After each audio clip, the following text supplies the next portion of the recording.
Ubrió a finestra a lo que plegó ta cambra. A olor a viellos acarrazaba en las pared.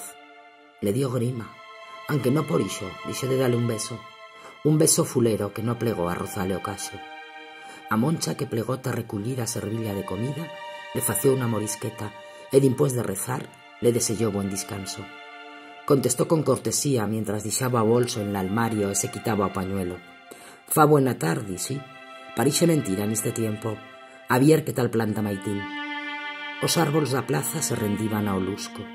As guambras rollencas que debuxaban as follas moriban en os bancos de piedra arredol da fuent, sin nadie que podese contemplar o miraglo da tardada.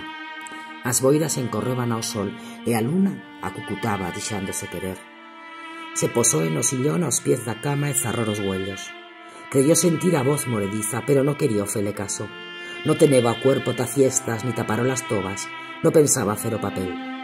En a mesiella descansaban as dients nadando en una mar de efervescencia e o viello reloj de pulsera ubierto como una flor. Enchegó a tele, la ganaba vier a pelicula que poneban ixa nuei, encara que la heba vista muitas veces, enca que sapeba os diálogos de corrito. Millor iso que sentila chemecar toda la nuei. Men estaba tiempo, aunque a ella no le quedase guaire, e o que le quedaba y era de dar que iba a pasalo en o leito.